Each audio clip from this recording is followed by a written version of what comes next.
അൽഹംദുലില്ലാഹ് പ്രിയപ്പെട്ടവരെ, ഇന്ന് അയ്യാമു തശ്രീഖിന്റെ ആദ്യത്തെ ദിവസമാണ്, പരിശുദ്ധമായ വെള്ളിയാഴ്ച ദിവസവും. അപ്പോൾ രണ്ടാം പെരുന്നാളും വെള്ളിയാഴ്ചയാകുന്ന ഈദുൽ മുഅ്മിനീങ്ങളുടെ പെരുന്നാളും, രണ്ട് പെരുന്നാളും സമ്മേളിക്കുന്ന ഇന്ന് നമ്മൾ ഓർത്ത് ചെയ്യേണ്ട പ്രധാനപ്പെട്ട കർമ്മങ്ങളുണ്ട്. ഇന്നൊരു സൂറത്ത് പ്രത്യേകമായി ഓതാനുണ്ട്. 10 ദിവസത്തേക്ക് അള്ളാഹുവിൻ്റെ കാവൽ കിട്ടുന്ന, പാപങ്ങൾ പുറത്തു നൽകുന്ന, അതുമാത്രമല്ല നമ്മുടെ പ്രയാസങ്ങളൊക്കെ മാറ്റി നൽകുന്ന, ടെൻഷൻ മാറുന്ന, ഉദ്ദേശങ്ങൾ സഫലീകരിച്ച് തരുന്ന, നമ്മുടെ കാര്യങ്ങളെല്ലാം എളുപ്പമാകുന്ന ഒരു പ്രധാനപ്പെട്ട അമലുണ്ട്. അതോടൊപ്പം ഇന്ന് ദുആക്ക് വലിയ ഇജാബത്ത് കിട്ടുന്ന ഒരു നേരമുണ്ട്. ആ സമയം ഉൾപ്പെടെ ഏതൊക്കെയാണ് എന്ന് പരിശോധിക്കലാണ് ഇന്നത്തെ ക്ലാസ്സിൽ. അസ്സലാമു അലൈക്കും വറഹ്മത്തുള്ളാഹി വബറകാതുഹു. ബിസ്മില്ലാഹി വൽഹംദുലില്ലാഹി മാഷാ അല്ലാഹ് ലാ ഖുവത ഇല്ലാ ബില്ലാഹ്. അല്ലാഹുമ്മ സ്വല്ലി അലാ സയ്യിദിനാ മുഹമ്മദിൻ വഅലാ ആലി സയ്യിദിനാ മൗലാനാ മുഹമ്മദ്. അൽഹംദുലില്ലാഹ്. അള്ളാഹു അവൻ്റെ അപാരമായ നിഅമത്ത് കൊണ്ട് ഇരുലോക വിജയം നമുക്കും വേണ്ടപ്പെട്ടവർക്കും, പ്രത്യേകിച്ച് അൻവാർ ഫജൻ്റെ കുടുംബം ദുആ ചെയ്യാൻ പറയുന്ന, കമൻറ്റിൽ ദുആ ചെയ്യാൻ വേണ്ടി പ്രത്യേകം പറഞ്ഞിട്ടുള്ള, സന്തോഷം പറയുന്ന, കൽബ് നിറച്ച് ദുആ ചെയ്യുന്ന, ക്ലാസ് മുടങ്ങാതെ കേൾക്കുന്ന എല്ലാവർക്കും അള്ളാഹു നൽകട്ടെ. നമ്മുടെ എല്ലാ പ്രയാസ രോഗം അള്ളാഹു മാറ്റിത്തരട്ടെ. നമ്മുടെ വെച്ചുവർക്ക് അള്ളാഹു ജന്നത്ത് കൊടുക്കട്ടെ. എല്ലാ മുഅ്മിനീകൾക്കും മഗ്ഫിറത്ത് കൊടുക്കട്ടെ. ആമീൻ യാ റബ്ബൽ ആലമീൻ. അൽഹംദുലില്ലാഹ്. പ്രിയപ്പെട്ടവരെ, പോരിശാക്കപ്പെട്ട ദുൽഹിജ്ജ 10 ബലിപെരുന്നാൾ സുദിനമാണ് ഇന്നലെ മനോഹരമായി നമ്മൾ സന്തോഷത്തോടുകൂടെ സ്വീകരിച്ചത്, ആഘോഷിച്ചത്. അള്ളാഹു ആ ദിവസത്തിൻ്റെ എല്ലാ കർമ്മങ്ങളും, പെരുന്നാൾ നിസ്കാരമടക്കം എല്ലാ അമലുകളും അള്ളാഹു സ്വീകരിക്കട്ടെ. പരിശുദ്ധമായ പെരുന്നാൾ, ബലിപെരുന്നാൾ ഒരുപാട് ആയുസ്സിൽ ആരോഗ്യത്തോടുകൂടെ, ആഫിയത്തോടുകൂടെ നമുക്കെല്ലാം അള്ളാഹു നൽകട്ടെ. ആമീൻ യാ റബ്ബൽ ആലമീൻ.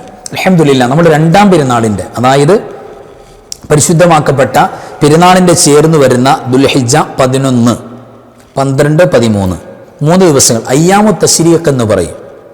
അയ്യാമു തശ്രീഖിൻ്റെ ദിവസങ്ങൾ, അതായത് നോമ്പ് ഹറാമുള്ള ദിവസം. അതുകൊണ്ടാണ് നമ്മൾ ഒന്നാം പെരുന്നാൾ, രണ്ടാം പെരുന്നാൾ, മൂന്നാം പെരുന്നാൾ എന്നൊക്കെ പറയുന്നത്. നോമ്പ് ഹറാമാണ്. അതായത് ഒരാൾക്ക് 1000 നോമ്പ് ഖളാ വീട്ടാനുണ്ടെങ്കിലും നോമ്പ് പിടിക്കാൻ പാടില്ലാത്ത 5 ദിവസങ്ങൾ കാണാം. ഒന്ന് ചെറിയ പെരുന്നാളിൻ്റെ ദിവസം, മറ്റൊന്ന് ബലി പെരുന്നാളിൻ്റെ ദിവസം. മറ്റു 3 ദിവസങ്ങൾ ഏതൊക്കെയാണ്? അയ്യാമു തശ്രീഖിൻ്റെ 3 ദിവസം, ദുൽഹിജ്ജ് 11, 12, 13 ഈ ദിവസങ്ങളിൽ നോമ്പ് ഹറാമാണ്. ആ ദിവസങ്ങളെ സംബന്ധിച്ച് നബി സല്ലല്ലാഹു അലൈഹി വസല്ലം തങ്ങൾ പറഞ്ഞത് യൗമു അക്ലിൻ വശുർബിൻ വദിക്രില്ല എന്ന. അന്ന് ഭക്ഷണം കഴിക്കേണ്ട, വെള്ളം കുടിക്കേണ്ട, പട്ടിണിക്കിരിക്കേണ്ട, നോമ്പിലായിരിക്കേണ്ട ദിവസമല്ല. ദിക്റില്ല, അള്ളാഹുവിൻ്റെ ദിക്ർ ഫിക്റിൽ കഴിഞ്ഞുകൂടേണ്ട ദിവസമാണ് എന്നും നമുക്ക് കാണാൻ പറ്റും. അപ്പോൾ രണ്ടാം പെരുന്നാളുമാണ്, വെള്ളിയാഴ്ചയാകുന്ന ആഴ്ചയിലെ പെരുന്നാൾ ദിവസമാണ്, ഈദുൽ മുഅ്മിനീൻ. അപ്പോൾ ഇരട്ട പെരുന്നാൾ സമ്മേളിക്കുന്ന ഒരു ദിവസമാണ് ഇന്നത്തെ മനോഹരമായ ദുൽഹിജ്ജ് 11 അന്ന്, ഈ രണ്ടാം പെരുന്നാളിൽ.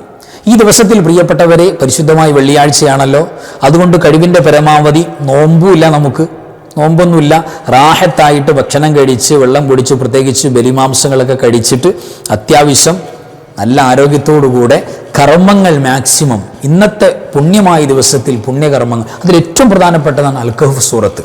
സൂറത്തുൽ കഹ്ഫ് ഒരു വട്ടം മിനിമം നമ്മൾ പാരായണം ചെയ്യണം. ഇന്നത്തെ വെള്ളിയാഴ്ചയിൽ കഴിയുന്നവരൊക്കെ പാരായണം ചെയ്യണം. ഓതാൻ അറിയാത്തവർ മുസ്ഹഫ് തുറന്നിട്ട് ചുമ്മാ കണ്ണുകൊണ്ട് നോക്കി ഓതണം. അത്രയേറെ പുണ്യമാണ്. ഒരാഴ്ച, പിന്നെയും ഒരു 3 ദിവസം അള്ളാഹുവിൻ്റെ ഹിഫ്ദ് ഹിമായത്ത്, അള്ളാഹിൻ്റെ കാവൽ കിട്ടുന്ന ദിവസമാണ്. രോഗങ്ങൾ, അപകടങ്ങൾ, പ്രശ്നങ്ങൾ, പ്രയാസങ്ങൾ, ബലാഉകൾ, മുസീബത്തുകൾ ഇതൊന്നുമില്ലാതെ അള്ളാഹുവിൻ്റെ കാവൽ 10 ദിവസത്തേക്ക് നമുക്ക് കിട്ടാൻ പോവാം. ഏതാ അമല്? ഇന്ന് ഈ സൂറത്ത് ഓതിയാൽ. ഏതാ സൂറത്ത്? സൂറത്തുൽ കഹ്ഫ്, വെള്ളിയാഴ്ച ഓതേണ്ട സൂറത്ത്. അത് സുന്നത്താണെന്നുള്ള നിയ്യത്തിൽ ഓതണം, അപ്പോഴാണ് പൂർണ്ണ കുരിയിട്ട. പിന്നെ മറ്റൊന്ന് സ്വലാത്താണ്. നബി സല്ലല്ലാഹു അലൈഹി വസല്ലം തങ്ങളുടെ സ്വലാത്ത്. ആ സ്വലാത്ത് ഏത് സ്വലാത്തും ചൊല്ലാം. സ്വല്ലല്ലാഹു അലാ മുഹമ്മദ് സ്വല്ലല്ലാഹു അലൈഹി വസല്ലം മതി. ഏത് സ്വലാത്തും ആയിക്കോട്ടെ, സ്വലാത്ത് വേണം. 300-ൽ കുറയാതെ സ്വലാത്ത് വേണം. അങ്ങനെയാണെങ്കിൽ പ്രിയപ്പെട്ടവരെ, സ്വലാത്ത് കൊണ്ടിട്ട് അല്ലാഹു സുബ്ഹാനഹു വ തആല നമ്മുടെ കാര്യങ്ങളൊക്കെ, പ്രയാസകരമായ കാര്യങ്ങളൊക്കെ എളുപ്പാക്കി തരും. നമ്മൾ അതിൻ്റെ എക്സ്പീരിയൻസ് ആയിരക്കണക്കിന് പറയാനുണ്ടാവും. നമ്മുടെ അൻവാർ ഫജൻ്റെ കുടുംബത്തിൽ എത്ര ടൈറ്റായി വരുന്ന കാര്യങ്ങൾ, പ്രയാസകരമായി വരുന്ന, ടഫായി വരുന്ന കാര്യങ്ങൾ വളരെ സിമ്പിളാവും, എളുപ്പമാവും. മാത്രമല്ല നമ്മുടെ ഷെറുകളൊക്കെ പല ഷെറുകളും തട്ടിമാറിപ്പോകും. നടക്കാത്ത പല കാര്യങ്ങളും, മുറാദുകൾ, ഇതുവരെ നടക്കാത്ത മുറാദുകൾ നടക്കും. ഇന്നൊരു 300 സ്വലാത്ത് ചൊല്ലിയിട്ട് അള്ളാഹുവിനോട് മനസ്സുരുകിയിട്ട് ദ്വാരം നോക്കി. അയ്യാമു തശ്രീഖിൻ്റെ ഫസ്റ്റ് ദിവസം കൂടെയാണല്ലോ, മനസ്സുരുകിയിട്ട് വെള്ളിയാഴ്ചയും കൂടെ അല്ലേ, റാഹത്തായിട്ട് മുറാദുകൾ ഹാസിലാകും, ടെൻഷൻ നീങ്ങും, ടെൻഷനൊക്കെ മാറിപ്പോകും, നമ്മൾ ഉദ്ദേശിച്ച കാര്യങ്ങൾക്ക് നമുക്ക് നടന്നു കിട്ടും. പ്രത്യേകിച്ച് നമുക്ക് പ്രധാനപ്പെട്ട ആവശ്യങ്ങളുണ്ടെങ്കിൽ അതൊക്കെ നമുക്ക് ഇന്ന് 300 സ്വലാത്ത് ചൊല്ലിയിട്ട് ദ്വാരക്കാവുന്നതാണ്. ഇതൊക്കെ നടന്നു കിട്ടും. മാത്രമല്ല ഇമ്പോർട്ടൻ്റായ മറ്റൊരു കാര്യം, ഇന്ന് അയ്യാമു തശ്രീഖിൻ്റെ ദിവസമാണ്, വെള്ളിയാഴ്ചയും കൂടെയാണ്. അപ്പോൾ വെള്ളിയാഴ്ച ഇന്ന് അസർ കഴിഞ്ഞാൽ വളരെ ഇജാബത്തുള്ള ദിവസമാണ്. വെള്ളിയാഴ്ച അസർ മഗ്‌രിബിൻ്റെ ഇടയിൽ ദുന്യവിയായ ഒരു സംസാരവും സംസാരിക്കാത്ത ഉലമാക്കൾ മഹത്തുക്കളുണ്ട്. അള്ളാഹിൻ്റെ ദിക്റിലും ഫിക്റിലായിരിക്കും. ആ നേരത്തെ ദുആയിൽ ഭയങ്കര ഇജാബത്താണ്. അല്ലാഹു സുബ്ഹാനഹു വ തആല ആദ്യമായി അള്ളാഹുവിൻ്റെ ഏറ്റവും ഉത്കൃഷ്ട സൃഷ്ടി ഏതാ? മനുഷ്യനാണ്. വലഖദ് കറംനാ ബനി ആദം. അള്ളാഹു റെസ്പെക്റ്റ് ചെയ്ത ആദരിച്ച അള്ളാഹിൻ്റെ സൃഷ്ടി ഏതാ? എല്ലാം അള്ളാഹുവിൻ്റെ സൃഷ്ടികളാണ്. എല്ലാ ജീവജാലങ്ങളും അള്ളാഹിൻ്റെ സൃഷ്ടികളാണ്. പക്ഷെ അള്ളാഹു റെസ്പെക്റ്റ് ചെയ്ത സൃഷ്ടി ഏതാ? മനുഷ്യനാണ്. ഈ മനുഷ്യനെ അള്ളാഹു സുബ്ഹാനഹു വ തആല സൃഷ്ടിക്കാൻ അള്ളാഹുവിൻ്റെ ഏറ്റവും പെർഫെക്റ്റായ പ്രൊഡക്റ്റാണ്, സൃഷ്ടിയാണ് മനുഷ്യൻ. ആ മനുഷ്യനെ സൃഷ്ടിക്കാൻ വേണ്ടി അള്ളാഹു സമയത്തിൽ നിന്നും സെലക്ട് ചെയ്തത് വെള്ളിയാഴ്ച അസർ മഗ്‌രിബിൻ്റെ ഇടയിലുള്ള നേരമാണ്. വെള്ളിയാഴ്ച ഒരു സാഅത്തുൽ ഇജാബ, എന്തു ചോദിച്ചാലും ഇജാബത്ത് കിട്ടുന്ന നേരം ഉണ്ടെന്ന് നബി സല്ലല്ലാഹു അലൈഹി വസല്ലം തങ്ങൾ പറഞ്ഞിട്ടുണ്ട്. ആ നേരം ഉലമാക്കൾ ഒരുപാട് ചർച്ച ചെയ്തു. അത് ഇന്ന നേരാണ് ഒരുപാട് ചർച്ച കാണാം, അഭിപ്രായങ്ങൾ കാണാൻ പറ്റും, ഖിലാഫുകൾ കാണാൻ പറ്റും. പക്ഷേ ഒരു ഹദീത്തിൽ കറബീർത്ത് നബി സല്ലല്ലാഹു അലൈഹി വസല്ലം തങ്ങൾ പറഞ്ഞു ആ നേരം ബഅദൽ അസ്വറാണെന്ന് ഒരു ഹദീത്തിൽ കാണാം. അതുകൊണ്ട് ആ നേരം വളരെ പ്രധാനപ്പെട്ടതാണ്. അപ്പോൾ ഇന്നത്തെ അസർ കഴിഞ്ഞുള്ള നേരം, മഗ്‌രിബിനിടയിലുള്ള നേരം എന്തും അള്ളാഹുവിനോട് ദുആ ചെയ്യാൻ പറ്റിയൊരു സന്ദർഭമാണ്. മാക്സിമം പ്രത്യേകിച്ച് ദുൽഹിജ്ജ 11 അയ്യാമു തശ്രീഖിൻ്റെ ആദ്യ ദിവസം കൂടെ. അപ്പോൾ ധാരാളം അള്ളാഹുവിനോട് മനസ്സുരുകി ചോദിച്ച് വാങ്ങാൻ പറ്റിയ സമയമാണ് എന്ന് മനസ്സിലാക്കി, സമയത്തിൻ്റെ മൂല്യം മനസ്സിലാക്കിക്കൊണ്ട് അൽഹംദുലില്ലാ നമ്മൾ ചോദിച്ചുകൊണ്ടേയിരിക്കുക. ആ ഒരു സിസ്റ്റം നമ്മൾ ഓർക്കാം. അതോടൊപ്പം ഓർക്കേണ്ട കാര്യമാണ് തക്ബീറിൻ്റെ കാര്യം. പരിശുദ്ധമായ തക്ബീറുകൾ നമ്മൾ സാധാരണ മുർസലായ തക്ബീറിൻ്റെ സമയം പറഞ്ഞു.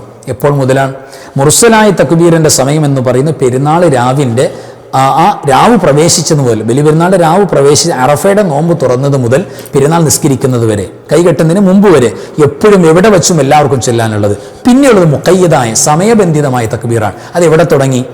ദുൽഹിജ്ജയുടെ 9 അറഫാ ദിനത്തിൻ്റെ നോമ്പ് തുടങ്ങിയ സുബഹി മുതൽ തുടങ്ങി. എപ്പോൾ? നിസ്കാരങ്ങൾക്ക്, ഫർളോ സുന്നത്തോ മയ്യത്ത് നിസ്കാരങ്ങളോ ഏത് നിസ്കാരമോ അതിൻ്റെ ശേഷം ചൊല്ലാണ് തക്ബീർ. ആ തക്ബീർ ഇങ്ങനെ ചൊല്ലിക്കൊണ്ടേയിരുന്നു നമ്മൾ. ആ പരിശുദ്ധമായ തക്ബീറിൻ്റെ സമയം ഏതുവരെ ഉണ്ട്?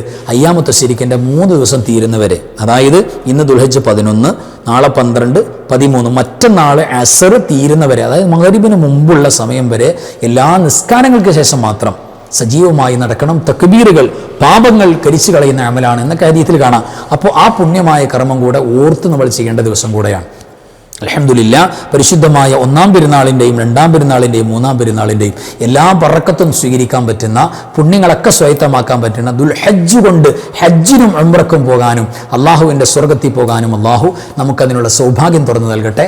ആമീൻ യാ റബ്ബൽ ആലമീൻ. വാഖിറു കലാമി അൽഹംദുലില്ലാ. അസ്സലാമു അലൈക്കും വറഹ്മത്തുള്ളാഹി വബറകാതുഹു. ബിസ്മില്ലാഹി മാ ശാ അല്ലാഹ് ലാ ഖുവത ഇല്ലാ ബില്ലാഹ് മാ ശാ അല്ലാഹ് കുല്ലു നിഅമത്തിൻ മിനല്ലാഹ് മാ ശാ അല്ലാഹ് അൽ ഖൈറു കുല്ലുഹു ബിയദില്ലാഹ് മാ ശാ അല്ലാഹ് ലാ യസ്രിഫു السوء إلا الله بسم الله ما شاء الله لا قوة إلا بالله ما شاء الله كل نعمة من الله ما شاء الله الخير كله بيد الله ما شاء الله لا يصرف السوء إلا الله بسم الله ما شاء الله لا قوة إلا بالله ما شاء الله كل نعمة من الله ما شاء الله الخير كله بيد الله ما شاء الله لا يصرف السوء إلا الله لا يا داخل الجنة تبشرنا